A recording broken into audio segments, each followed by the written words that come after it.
ओशो ने अपनी बुक संभोग से समाधि की ओर में बताया है कि जो कामुक विचार हैं जो आम आदमी को आते हैं वो लगभग लगभग हर व्यक्ति को आते हैं। इनसे कोई व्यक्ति बच नहीं सकता। ऐसे विचार स्वामी विवेकानंद को भी आते थे। स्वामी विवेकानंद से एक बार किसी व्यक्ति ने पूछा कि आपको मतलब विचार आते हैं, आप क्या करते हैं? तो उन्होंने कहा कि आते हैं, लेकिन मैं अपने काम में इतना व्यस्त रहता हूँ, मैं उन्हें समय नहीं दे पाता। इसको हम ऐसे समझ सकते हैं कि आप जैसे फॉर एग्जांपल आप आईपीएस ऑफिसर से मिलने गए, एसपी से, डीआईजी से, वो सामने वाला इतना बिजी था वो आपको टाइम ही नहीं दे पाया। फिर एक कांस्टेबल आके बोलता है कि आप कल आइए, आप बिजी हैं, आज आज आपसे नहीं मिल पाएंगे, तो आप चले जाते हैं। उसी तरीके से कामुक विचार होते हैं, आप उनसे बच नहीं सकते। इसको इसको एक और एग्जांपल से समझते हैं कि जैसे आप बाहर निकले सड़क पे, ठीक है, सड़क पे गाड़ियां जा रही हैं और आपने आंखें बंद कर ली, आप सोच रहे हो कि यार मैं तो कोई कार देखूंगा तक नहीं। कार होती है फोर व्हीलर, मैं कार नहीं देखूंगा, ये कैसे पॉसिबल है? अब आंखें बंद करके आप अपना मार्केट नहीं जा सकते हो, कहीं आपको कुछ सामान खरीदना है वो नहीं खरीद सकते हो। लेकिन उसी तरीके से विचार है हमारे।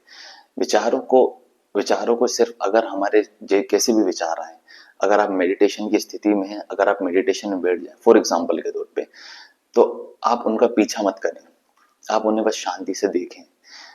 कई बार क्या होता है, हम अपने विचारों को पीछा करते हैं, हम विचारों के पीछे पीछे जा रहे हैं, विचारों के पीछे पीछे जा रहे हैं, हम अपने विचारों को फॉलो करते हैं। और यही होता है सबसे बड़ा जो होता है, जो लोग स्पिरिचुअल बनने का ढोंग करते हैं। ऐसा काफी लोग हैं। एक आम व्यक्ति और जो अपने आप को स्पिरिचुअल बताता है कि हम भैया बहुत स्पिरिचुअल हैं, हल्की सी एक पतली सी परत होती है, मतलब एक कच्ची इमारत पे जिस तरीके से जो कच्चे मकान होते हैं, कच्चे घर होते हैं, उनमें अगर आप पुट्टी कर दें, बाहर से पुट्टी कर दें, बढ़िया पेंट वेंट कर दें, तो देखने से लगेगा नहीं कि यार ये कच्चा घर है। उसी तरीके से जिस तरीके से कच्ची इमारत पे पुट्टी कर दी जाती है, वैसे ही जो अपने आप को स्पिरिचुअल दिखाते हैं, एक पतली सी पुट्टी होती है, पतली सी परत होती है जिस पर वो लोग दिखाते हैं, अपने आप को प्रेजेंट करते हैं कि यार हम बहुत स्पिरिचुअल हैं और हम आम आदमी से काफी बेहतर हैं। बट रियलिटी ये अंदर से वो भी उतने ही खोखले हैं जितना कि मतलब कोई नॉर्मल व्यक्ति है। नॉर्मल व्यक्ति को जैसे थॉट आते हैं वैसे उसको उसको भी थॉट आते हैं। हम क्या करते हैं, हम इनसे जबरदस्ती बचने की कोशिश करते हैं। कई बार ऐसा हमने सुना होगा कि भैया स्त्री तो नरक का द्वार है, ऐसा कई बार सुना होगा कि स्त्री जो है नरक का द्वार है, इससे दूर रहो, ऐसा है वैसा है। देखिए ये सब क्या है, ये जो स्टेटमेंट है ये बनाए गए हैं। क्यों? क्योंकि हम जो विचार हैं वो कंटिन्यूस आ रहे हैं। अब उनको रोकने के लिए कुछ ना कुछ तो चाहिए, कुछ ना कोई बहाना चाहिए, कुछ ना कुछ एक स्टेटमेंट चाहिए, एक स्ट्रॉन्ग स्टेटमेंट होना चाहिए कि जिससे हमेशा लगे यार नहीं हम बहुत अच्छे हैं। और स्त्री जो है वो जो विचार आ रहे हैं, तो उन्होंने क्या कर दिया, स्त्री को ब्लेम करने लगे कि भैया स्त्री तो नरक का द्वार है। अगर बायोलॉजिकली देखा जाए रियलिटी में, हर व्यक्ति का जन्म एक स्त्री से ही हुआ है, तो वो नरक का द्वार कैसे हो सकती है, मतलब कैसे हो सकती है ना?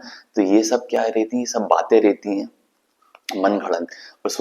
और ये जो स्टेटमेंट है कि स्त्री नरक का द्वार, ये किसी आम व्यक्ति ने तो लाया नहीं होगा। जो आम व्यक्ति नॉर्मल हमारे जैसा, आपके जैसा, वो उसने तो ये स्टेटमेंट बनाया नहीं होगा। ये स्टेटमेंट उसी ने बनाया होगा जो स्पिरिचुअलिटी का ढोंग करता है। स्पिरिचुअलिटी का ढोंग करता है, इसीलिए उसने स्टेटमेंट बनाया कि भैया स्त्री तो नरक का द्वार है। ये देखिए कितना गलत स्टेटमेंट है कि आप स्त्री के बारे में अपनी, अगर आप स्पिरिचुअल नहीं हो पा रहे हो, कोई व्यक्ति खुद स्पिरिचुअल नहीं हो पाता है तो दूसरों को ब्लेम करता है, दूसरे जेंडर को ब्लेम करता है कि भैया स्त्री नरक का द्वार है। हर व्यक्ति का जन्म, कोई भी हो, चाहे वो मानव हो, चाहे वो पशु हो, चाहे वो पक्षी हो, चाहे वो अपने एक्वाटिक एनिमल हो जो समुद्र में रहते हैं, पानी में रहते हैं, जैसे मछली है, हर व्यक्ति का जन्म एक मतलब स्त्री के द्वारा ही होता है। तो ये कैसे कह सकते हैं कि भाई आप स्त्री जो है नरक का द्वार है? तो ये सब ढोंग होते हैं। एक कच्ची इमारत पे पुट्टी कर दो, उस पे पेंट कर दो, तो लगता नहीं है कि यार ये कच्ची इमारत है, ये मकान पुराना है। फॉर एग्जाम्पल अगर किसी राज्य सरकार ने ऑर्डर दिया है कि भाई ये फला फला बिल्डिंग वो काफी टाइम होगा, 100-150 साल हो गए, अब इसे तोड़ने जा रहे हैं, ताकि ऐसा ना हो टूट गिर जाए अपने आप बरसात बरसात में और किसी को नुकसान पहुंच जाए। और तुरंत आप फॉर एग्जाम्पल आप उसी दिन आप उसको बढ़िया पेंट वेंट करवा दो, हल्का सा जहां डेंटिंग पेंटिंग करवा दो, पेंट करवा दो। जब तोड़ने वाले आएंगे तो उन्हें लगेगा ही नहीं कि यार भाई ये तो इमारत इतनी पुरानी है, ये तो चमक रही है, बढ़िया पेंट वेंट है, तो ना, तो वो जाके जाके राज्य सरकार से कहेंगे भैया आपने जो हमें तोड़ने की इमारत दी थी वो तो बढ़िया बिल्कुल नहीं है, वो तो बढ़िया है, चमक रही है। ऐसे ही होता है हर व्यक्ति के साथ, जैसा उस इमारत पे हल्की सी पुट्टी कर दी, डेंट पेंट कर दिया, पेंट कर दिया, अब वो बिल्डिंग हमें बहुत शानदार दिख रही है, लेकिन रियलिटी ये है वो बिल्डिंग अंदर से वो बहुत कमजोर है, अंदर से उसको मतलब गिर चुकी है। बट ऐसे ही होता है, जो व्यक्ति बहुत ज्यादा टूटे आते हैं, अब उनके पास इतनी क्षमता नहीं बचती, तो वो ऐसे स्टेटमेंट ले आते हैं कि भैया स्त्री नरक का द्वार है, ये भैया हम बहुत स्पिरिचुअल हैं। और जो लोग जैसे कि काम वासना है, जो एक सेक्स के जो थॉट है वो दरअसल एक एनर्जी है, और इस एनर्जी को जितना सप्रेस करोगे ये उतने ही ज्यादा इसको बोलते हैं विध्वंसकारी, या मतलब और ज्यादा ये नुकसानदायक होती है। कभी नोटिस करना, जो हमारे अ, संत महात्मा टाइप के लोग होते हैं, मुसलमानों में भी, हिंदू में भी, क्रिश्चियन में भी, है ना, जैसे भारत है, भारत में हिंदू मेजोरिटी बहुत ज्यादा है, तो वहां पे संत महात्मा ऐसे देखने को मिलेंगे, है ना, तो वहां देखना कि वो थोड़े सनकी टाइप में हो जाते हैं। कभी नोटिस करना, जो बहुत ही संत महात्मा टाइप के लोग होते हैं, वो बहुत सनकी टाइप के रहते हैं, मार देते हैं या कुछ भी बोल देते हैं, कुछ भी मतलब कहने लगते हैं, ये उसी का रिजल्ट है। ये लाइव एग्जाम्पल है, कभी नोटिस करना कि जो संत महात्मा टाइप के लोग होते हैं, क्योंकि वो जो एनर्जी उन्होंने सप्रेस करी है, जो काम काम वासना की जो एनर्जी है, वो उन्होंने जो सप्रेस करी है, जब वो बूस्ट मारती, जब वो अपना वो, जब हर एक्शन का एक रिएक्शन होता है, अब रबर को खींचोगे रबर वापस से जाएगी, वैसे ही जो उन्होंने एनर्जी को सप्रेस करा, तो उसका जो बूस्ट मारती है वो उसके दिमाग, उसका असर दिमाग में पड़ता है। अभी महाकुंभ लगा था, तो महाकुंभ में ऐसी कई सारी वीडियो देखी होंगी, जिसमें कोई रिपोर्टर गया बाबा जी से इंटरव्यू लेने के लिए, कुछ पूछने के लिए, तो बाबा जी ने क्या करा, रिपोर्टर पे हाथ उठा दिया, रिपोर्टर को मारने लगा, रिपोर्टर से गाली गलौज करने लगा। ये उसका रिजल्ट है, ये उसका आउटपुट है, जो एनर्जी सप्रेस करी है, ये इसका लाइव एग्जांपल है। अभी एक वीडियो देखी थी शायद कुछ कहीं पर, जो झरना गिरता है, तो झरने पर कई सारे कई सारे लड़के गए थे अपने ग्रुप के साथ, फ्रेंड्स के साथ, कुछ कपल भी थे, तो एक साधु आया, एक संत आया, और बाकी सारे जो लड़के लड़की थे उनको डंडे से मारने लगा था। एक वीडियो है, मैंने मतलब देखी थी, तकरीबन न्यूज में भी आया था वो। तो ये देखिए, ये जो जो एनर्जी उन्होंने सप्रेस करी है, तो जो बूस्ट मारती है, तो दिमाग में साइकोलॉजिकली वो थोड़ा सा पगला से जाते हैं, कोई भी व्यक्ति हो। काफी टाइम पहले जब मैंने न्यूज़पेपर पढ़ना स्टार्ट करा था, जब स्कूल टाइम की बात है, तो मैंने देखा था कि एक मौलवी थे, लंदन से कहीं जा रहे होंगे, तो उनके पास में आके एक लड़की बैठ गई थी, तो उन्होंने हंगामा चालू कर दिया एयरलाइन पे कि अरे मैं तो एक मौलवी हूँ, और एक मैं मौलाना हूँ, अपने एक लड़की को मेरे पास बैठा दिया, और ऐसा है वैसा है। और तो स्टाफ से बहुत ज्यादा इशू हो गया था, तो ये न्यूज में भी आई थी। तो ये बहुत स्टार्टिंग की बात है, मेरे हिसाब से 2008 या 9 की बात, जब बहुत छोटा था मैं, न्यूज़पेपर पढ़ना मैंने स्टार्ट ही करा था। तब मैंने देखा कि तब उस टाइम पे ये न्यूज आई थी, वो अब मुझे समझ में अब मुझे वो जो जो पूरा इंसिडेंट है उस मौलवी के साथ क्या हुआ था, अब मुझे समझ में आया। जो एनर्जी उस मौलवी ने सप्रेस करी थी, कि भैया कोई लड़की आगे पास बैठ गई, तो उसने पूरा हंगामा खड़ा कर दी कि मैं लड़की के पास नहीं बैठूंगा, मुझे एक अलग सीट चाहिए या किसी लड़के को बिठाओ। इसका मतलब ये हुआ कि जो मौलवी है, ये एक आम आदमी से भी कमजोर हो गया है। आम आदमी से भी मतलब, एक आम आदमी तो चलो फिर भी शांत रहेगा, कोई लड़की पास आके बैठ जाए तो ठीक है भैया आप आके बैठ जाओ, लेकिन ये मौलवी आम आदमी से भी कमजोर हो गया है, और अपने आप को बहुत मजबूत दिखाता है कि यार मैं बहुत मजबूत हूँ, और मैं बहुत स्पिरिचुअल हूँ। ये हल्की सी परत है ये स्पिरिचुअलिटी की, और ये ऐसा लगभग हर धर्म में होता है, ये एक ढोंग है एक प्रकार का। मीनिंग, ढोंग का मतलब होता है बेसिकली कि आपने वो चादर ओढ़ रखी है स्पिरिचुअलिटी, अंदर से आप भी वैसे ही हो जैसे कि आम आदमी है। अब इसको ऐसे समझते हैं, देखिए ये बात हम सभी जानते हैं, बायोलॉजिकली एक व्यक्ति का जन्म, चाहे वो पुरुष हो, चाहे वो जानवर हो, चाहे वो अपना एक्वाटिक एनिमल हो, पशु पक्षी कोई भी हो, सबका जन्म एक स्त्री से हुआ है। अब एक अभी मान के चलिए, जिस व्यक्ति का जन्म, मतलब हर व्यक्ति का जन्म काम से होता है, ठीक है, आपको काम वासना सताएगी सताएगी, क्योंकि आपका जन्म ही उस प्रोसेस से हुआ है, ठीक है। ये ठीक वैसा ही है, अगर आप इससे बचने की कोशिश करते हो, भागते हो, ये ठीक वैसा ही है जैसे किसी व्यक्ति को जन्म से लेकर मृत्यु तक कोयले की खदान में रहना है, कि भाई आपको कोयले की खदान में रहना है, और ऐसा कैसे संभव है कि आपके शरीर पे कारोश ना लगे, है ना। किसी व्यक्ति को परफ्यूम की फैक्ट्री में रहना है, जहाँ पे परफ्यूम वगैरह बनती है, सेंट बनती है, परफ्यूम, किसी व्यक्ति को जन्म से मृत्यु तक परफ्यूम की जो फैक्ट्री होती है, इंडस्ट्री होती है, एक पूरी मतलब मान लो पूरा शहर है जहाँ पे परफ्यूम परफ्यूम बनती है, ये कैसे पॉसिबल है कि आपके पास से परफ्यूम की खुशबू नहीं आएगी? ये तो पॉसिबल ही नहीं है। और जो व्यक्ति इससे इंटेंशनली कि नहीं भैया स्त्री नरक का द्वार है और ये है ऐसा है वैसा है, वो समझ लो वो बहुत ढोंगी है, बहुत नाटक करते हैं। तो इसको समझें, ये दरअसल एक एनर्जी होती है, ऊर्जा होती है, इसको अपने काम में लगाओ।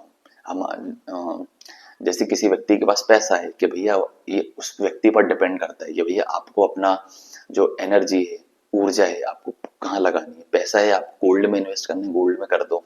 आपको प्रॉपर्टी खरीदना, प्रॉपर्टी खरीद लो। कपड़े खरीदने, कपड़े खरीद लो। गाड़ी खरीदने, गाड़ी खरीद लो। देखिए, इसको समझना, इसको जितनी मिसअंडरस्टैंडिंग रहेंगी इसको लेकर, आज देश उतना ही मतलब और बिखरता चला जाएगा। फॉर एग्जाम्पल, आज इंडिया में ऐसा कहते हैं ये पॉर्न कंटेंट बहुत ज्यादा मतलब ऑलमोस्ट नंबर 1 पे है ना। और भारत ही ऐसा देश है जो स्पिरिचुअलिटी की बात करता है, अध्यात्म की बात करता है। अब देखिए कितना ये मतलब कॉन्ट्राडिक्टरी है। स्पिरिचुअलिटी, अध्यात्म और ये सब कॉन्सेप्ट इंडिया में ही है, भारत में ही है। लेकिन अगर हम बात की जाए मूल रूप से कि जो कंटेंट देखा जाता है, बोल्ड कंटेंट देखा जाता है, उस पे इंडिया नंबर 1 पे है। और कभी नोटिस करना, जो इंस्टाग्राम पे जो लड़कियां हैं बहुत ज्यादा बोल्ड कंटेंट बनाती हैं, उनके लगभग 6 महीने साल भर के अंदर मिलियंस, तो 5-5 मिलियन, 10-10 मिलियन फॉलोवर हो जाते हैं, है ना। मतलब 5-5 इतने सारे मिलियंस। अभी लगा, ये देखो सामने एग्जाम्पल है, हमारे सामने लाइव एग्जाम्पल है। हम बनते ऊपर से स्पिरिचुअल हैं, ऊपर से बहुत आध्यात्मिक बनते हैं कि कि हम तो बहुत स्पिरिचुअल हैं और ऐसा है। आप लगाओ कोई किसी लड़की ने बोल्ड कंटेंट बना रही है, डेली 2 या 3-4 वीडियो अपलोड कर रही है, उसके देखना व्यूज, फॉलोवर, सब्सक्राइबर जो भी है, वो देखना कितनी तेजी से बढ़ते हैं। ये हमारे सामने लाइव एग्जांपल है। हम ऊपर से बस स्पिरिचुअल बनते हैं, ये हमारे हम बहुत स्पिरिचुअल हैं, हम बहुत अच्छे हैं, हम तो बहुत बढ़िया व्यक्ति हैं। बट अंदर से सभी व्यक्ति मतलब ऑलमोस्ट सारे व्यक्ति, जैसे लड़कों के पॉइंट ऑफ व्यू से बता रहा हूँ, वो हल्की सी एक पतली सी परत है। जिस तरीके से वो कच्चे इमारत पे हमने पुट्टी करवा दी, पेंट करवा दी, तो अच्छी दिख रही है, हाँ बहुत बढ़िया है बिल्डिंग। दरअसल देखा जाए अंदर से उसकी भी वही हालत है। तो इसको देखिए, इसको हमें पहचानना है। कई लोग क्या करते हैं, इससे दूर भागते हैं कि नहीं ये गलत है, स्त्री तो नरक का द्वार है ना। ये स्टेटमेंट इसीलिए बनाए गए हैं क्योंकि वो जो ऊर्जा होती है वो बहुत पावर, देखिए किसी भी एनर्जी को आप सप्रेस करोगे तो वो बूस्ट मारेगी। रबर होती है, रबर को खींचोगे ये बूस्ट मारेगी, इसको समझना है। और कई लोग इसमें मिसअंडरस्टैंडिंग करते हैं और सदियों से इसको ये बहुत ही सेंसिटिव मुद्दा है। देखिए ओशो ने ये बुक लिखी, बुक जब पब्लिश हुई थी ये 1969 में हुई थी।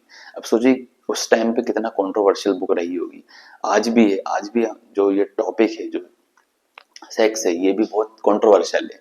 मतलब मुझे भी वीडियो बनाने के लिए थोड़ा सा ऐसा लगा कि यार बनाऊं कि ना बनाऊं, लेकिन इस जब तक इसके बारे में अवेयर नहीं होगा व्यक्ति, तब तक ये मिसअंडरस्टैंडिंग रहेगी कि भैया स्पिरिचुअलिटी की एक हल्की सी परत, हल्की सी परत, हल्की सी पुट्टी, हल्का सा पेंट, वो ऊपर से दिखेगा कि हाँ हाँ वो बहुत बढ़िया पेंटिंग है, लेकिन अंदर से उसकी इमारत बहुत कमजोर है।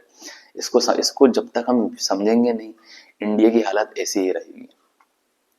जो मतलब, और इस बुक को मेरे हिसाब से लगभग सभी को पढ़ना चाहिए। जो ओशो की बुक है संभोग से समाधि, जब मैं पहली बार इसको लेकर आया था तो मुझे लगा न जाने मतलब क्या होगा, लेकिन इस बुक में ऐसा कुछ दिया नहीं है रियलिटी में। मतलब 2-3 उनको समझाया गया है। देखिए कोई भी चीज होती है, हम मैथ्स पढ़ते हैं, परसेंटेज पढ़ते हैं, रेशियो प्रोपोर्शन पढ़ते हैं, बेसिकली हम उस चैप्टर को समझते हैं, है ना, कि भाई परसेंटेज कैसे निकाला जाता है। फला फला व्यक्ति ने सामान खरीदा, इतने में बेचा, उसको कितना प्रॉफिट हुआ, ठीक है। रेशियो प्रोपोर्शन होता है, हम पढ़ते हैं, समझते हैं। हिस्ट्री होती है, हम पढ़ते हैं कि भैया एंशियंट हिस्ट्री गुप्तास पीरियड है, मौर्य पीरियड है, मेडिवल हिस्ट्री है, मुगल है, दिल्ली सल्तनत है। मॉडर्न हिस्ट्री, हम जो बेसिकली कोई भी चीज होती है, पॉलिटिक्स होती है, करंट अफेयर पढ़ते हैं, कोई भी व्यक्ति, तो हम उस चीज को बेसिकली समझते हैं। इस बुक में ओशो ने इसको इसी को समझाया है कि संभोग से समाधि तक, देखिए संभोग से समाधि की ओर, नाम में ही मतलब टाइटल के अंदर ही छुपा है। आप बेसिकली आप नर्सरी क्लास, फर्स्ट क्लास से बच रहे हो। बेसिकली रियलिटी में देखा जाए इसकी सेक्स की इंपॉर्टेंस कुछ नहीं है। मतलब हमने उसको टैबू बना रखा है, हमने उसको इतना बड़ा चढ़ा के ग्लैमराइज कर रखा है कि न जाने भैया क्या ही है।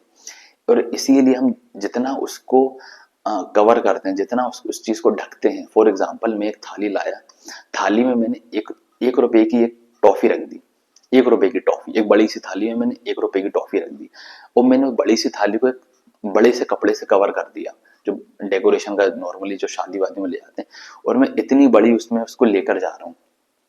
अब सबके लिए सस्पेंस हो कि भाई इस थाली में क्या है, न जाने क्या होगा, और अरे इस थाली को कवर कर रखा है, इसमें क्या हो सकता है, क्या हो सकता है।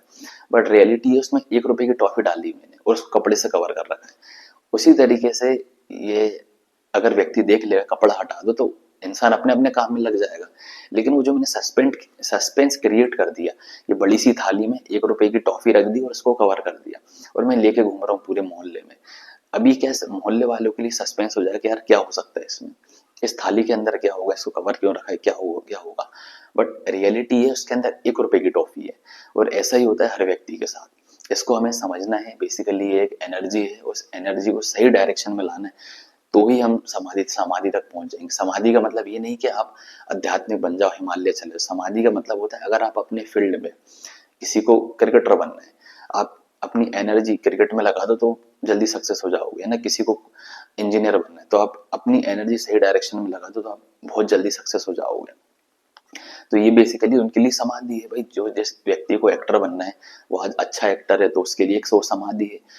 जिस व्यक्ति को सिंगर बनना है, आज वो सिंगर है बहुत बढ़िया टॉप, उसके लिए समाधि। समाधि का मतलब बेसिकली ये नहीं है कि आप संत महात्मा हो जाओ। समाधि का मतलब है आप अपनी फील्ड में, अगर आप अपनी फील्ड में खुश हो, आनंद के साथ हो, आप कोई भी फील्ड हो, या आप क्रिकेट खेलते हो, या आप बिजनेसमैन हो, या कोई भी आपकी फील्ड हो, अगर आप अपनी फील्ड में बहुत खुश हो और अपना काम बहुत खुशी के साथ कर रहे हो, तो बेसिकली एक समाधि ही हुई कि आप समाधि में हो, अपने काम में समाधि में हो। समाधि का रियल जो डेफिनेशन है वो ये नहीं है कि आप बाबा हो गए, आप संत हो गए, आप माला लेके बैठ गए, आप डेली जाप कर रहे हो और आप किसी लड़की से, अरे नहीं लड़की से दूर भागो, नहीं। समाधि का मतलब होता है आप किसी भी फील्ड में जाना चाहते हो, आपको क्रिकेटर बनना है, आप क्रिकेटर हो, क्रिकेटर बन गए और आप अपनी फील्ड में खुश हो, वो बहुत खुश हो। जब आप खेलते हो, जब आप इंडिया टीम के साथ जो भी है सिखाते हो, अगर आप अपने काम में बहुत खुश हो, अगर आप अपने काम में बहुत आनंदित हो, तो बेसिकली एक समाधि ही हुई। तो इस चीज को हमें समझना है। इसको बहुत ज्यादा गलत तरीके से साल सदियों से प्रेजेंट करा गया है, और मतलब ओशो ने बहुत सही तरीके से इस जो सेक्स है उसको बहुत सही तरीके से प्रेजेंट करा है, और लगभग ये जो बुक है मेरे हिसाब से सभी व्यक्ति को पढ़नी चाहिए। और हमेशा अपने जीवन में पॉजिटिव सोचें, अच्छा सोचें, बड़ा सोचें और बड़ा ही करें।